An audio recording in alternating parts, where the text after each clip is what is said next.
Assalamualaikum warahmatullahi wabarakatuh.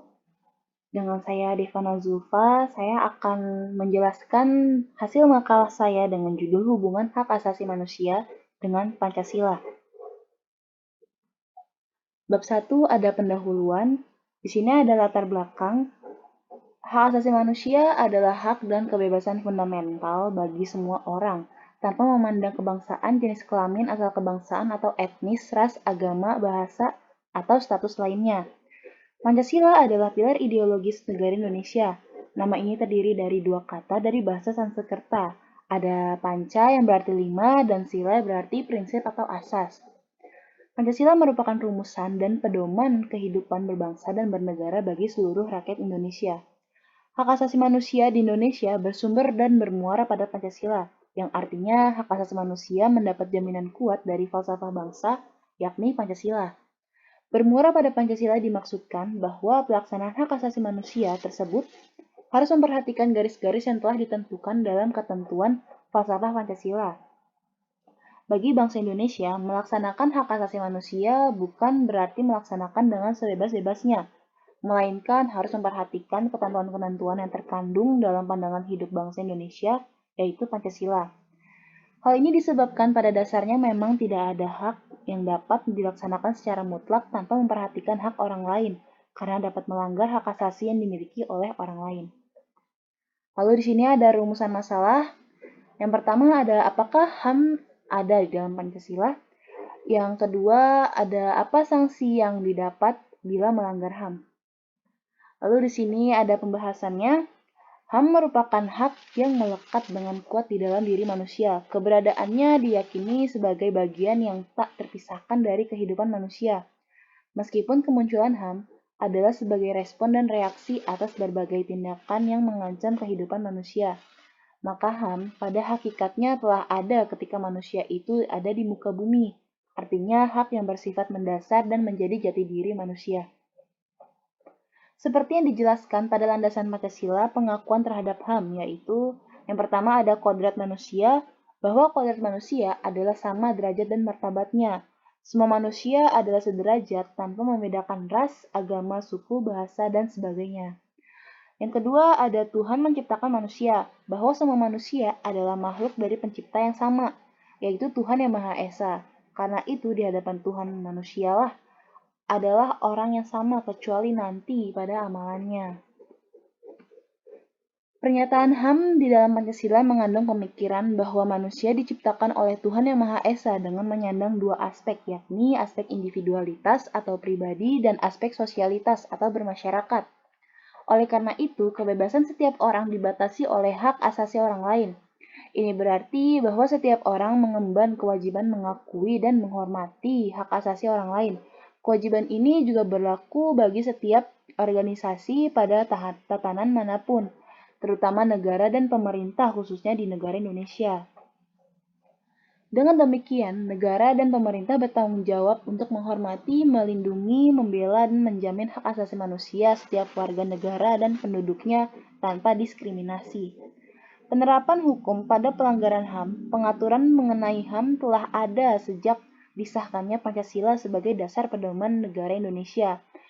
Meskipun secara tersirat, baik yang menyangkut mengenai hubungan manusia dengan Tuhan Yang Maha Esa maupun manusia dengan manusia.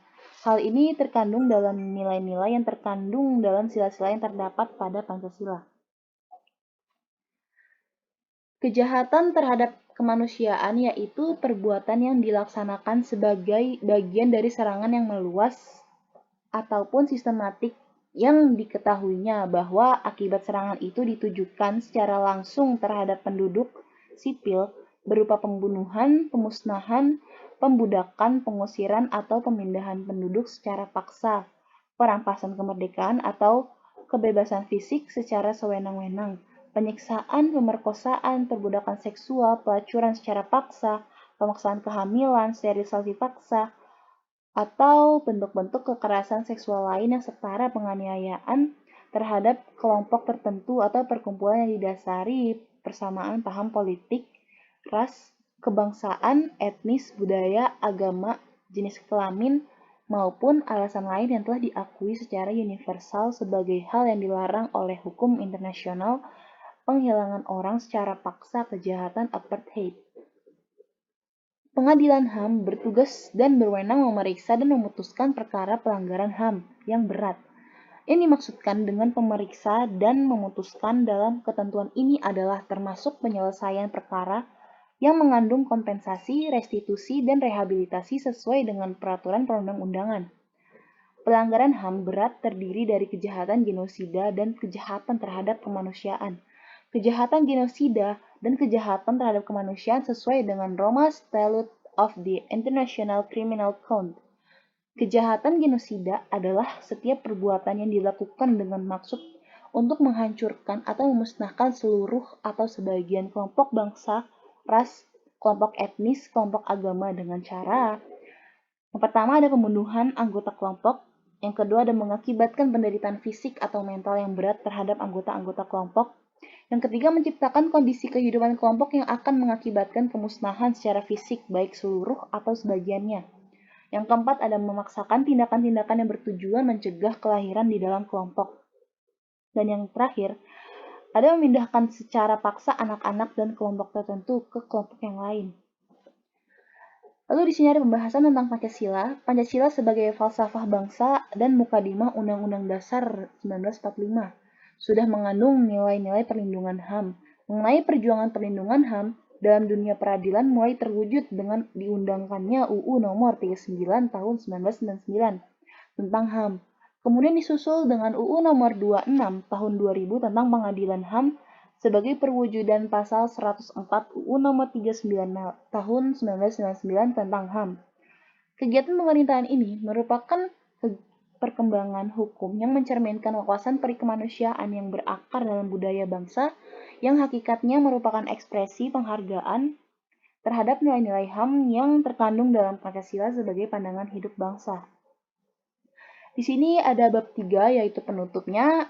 Isi penutupnya itu ada kesimpulan. Kesimpulan dari makalah ini adalah penerapan hukum kepada pelanggaran HAM di Indonesia ini berpedoman pada UU Nomor 26 Tahun 2000 tentang Pengadilan HAM, di mana dalam UU tersebut disebut tentang pengadilan ad hoc yang dipakai untuk mengadili para pelanggar HAM di Indonesia. Kejahatan terhadap kemanusiaan yaitu perbuatan yang dilaksanakan sebagai bagian dari serangan yang meluas ataupun sistematik yang diketahuinya bahwa akibat serangan itu ditujukan secara langsung. Lalu di sini ada saran yang pertama, meskipun masalah pelanggaran HAM selalu saja mengundang atau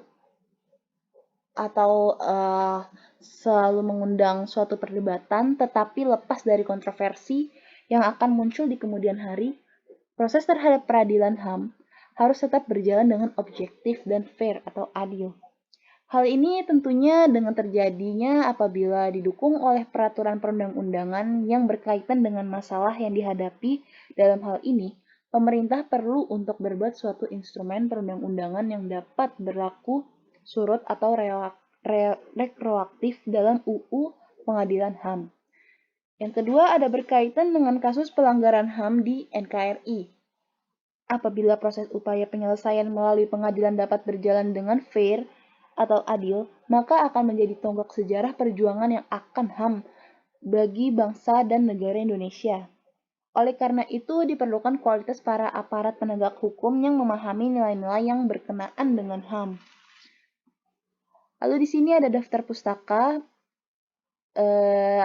Saya mengambil makalah ini dari jurnal universitas lain dan dari pengertian sumber lain juga. Terima kasih.